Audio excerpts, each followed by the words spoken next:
খাওয়ার জন্য যখন আমরা একটু দরিদ্রদের মাঝে খাবার বিতরণের জন্য আমরা যে খাবার তৈরি করতাম আমাদের খাবারের ডেকগুলি পর্যন্ত নিয়ে গেছেন।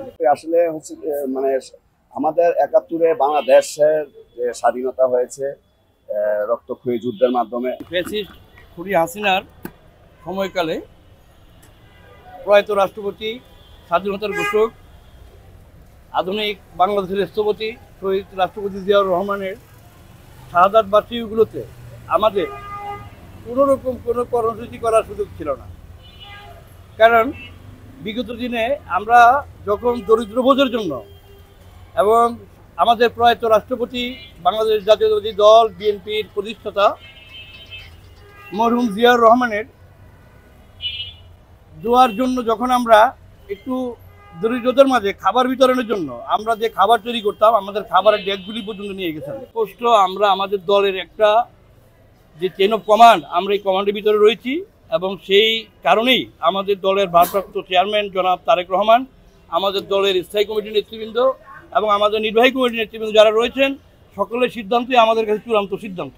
এবং আমরা মনে করি স্থানীয় সরকারের যদি নির্বাচন আগে হয় এখানে একটা পেশি শক্তি তৈরি হবে। তাই আমরা মনে করছি যে জাতীয় নির্বাচনটা আগে হওয়া উচিত এবং আমাদের দলের যে সিদ্ধান্ত সেটা আমাদের কাছে চূড়ান্ত সিদ্ধান্ত।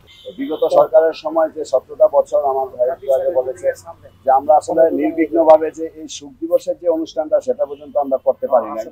আমরা যেখানে অনুষ্ঠান করতে গিয়ে দেখা যায় যে পুলিশ আমাদের দেখছি বা খাবার টাবার নিয়ে গেছে, আমাদের নেতাকর্মীদের এসেছে, এরকম অভিজ্ঞতা আমাদের আছে।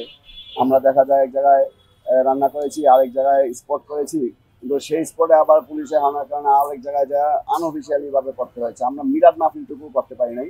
তো আল্লাহর কাছে অশেষ শুকরিয়া জ্ঞাপন করছি। গত ১৬ বছরের যে লাগাতার রাজনৈতিক পরিক্রমার প্রেক্ষিতে যে পটভূমিতে তৈরি হয়েছিল, সেই পটভূমিতে যে নতুন মাত্রা হিসেবে ছাত্র শ্রমিক জনতার যে আন্দোলন, সেই আন্দোলনের মাধ্যমেই আজকে স্বৈরাচারের পতন হিসাবে হয়েছে এবং এর প্রেক্ষিতে আজকে আমরা স্বাধীন ভাবে আমাদের যে নেতা এবং বাংলাদেশের যে আধুনিক বাংলাদেশ গড়ার যে স্বপ্নদশটা, বাংলাদেশের প্রথম রাষ্ট্রপতি শহীদ প্রেসিডেন্ট জিয়াউর রহমান সাহেবের মৃত্যুবার্ষিকী হিসাবে আমরা মসজিদে মসজিদে দোয়া পাঠ করেছি। আমরা দোয়া মাহফিল এবং কিছুক্ষণ আগে আপনারা দেখেছেন যে প্রায় ১,০০০ দারিদ্র লোকেদের মাঝে খাবার বিতরণ করেছি। আসলে হচ্ছে মানে আমাদের ৭১-এ বাংলাদেশের যে স্বাধীনতা হয়েছে রক্তক্ষয়ী যুদ্ধের মাধ্যমে, ৩০ লক্ষ লোকের শহীদের মাধ্যমে, ৫ই আগস্টে আসলে বাংলাদেশের মানুষের স্বাধীনতা অর্জিত হয়েছে।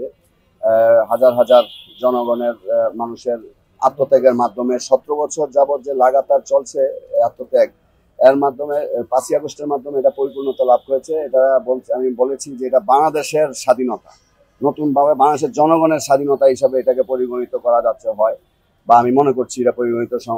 আমরা এই বিপ্লবের মাধ্যমেই অবশ্যই বাংলাদেশে ভোটাধিকার প্রতিষ্ঠিত হবে এবং সকল আপনি দেখবেন যে আমাদের তারুণ্যের অহংকার জনাব তারেক রহমান সাহেব বিগত অনেক বছর আগে থেকেই যে তারুণ্য, যে বাংলাদেশের যে ৩.৫ কোটি ৪ কোটি যে তরুণ সমাজ যারা বিগত নির্বাচনগুলিতে ভোট দিতে পারেনি এবং যারা নতুন ভোটার হয়েছে বাংলাদেশে, তাদের মধ্যে যে আনন্দ উদ্দীপনা দেখছি সেটাতে কিন্তু প্রতীয়মান হয়। অবশ্যই সকলের অংশগ্রহণে এবং উৎসব মুখর পরিবেশে বাংলাদেশে একটা সুন্দর নির্বাচন অনুষ্ঠিত হবে এবং সেই নির্বাচনের মাধ্যমে বাংলাদেশে গণতন্ত্র প্রতিষ্ঠিত হবে বলে আমি আশা করছি।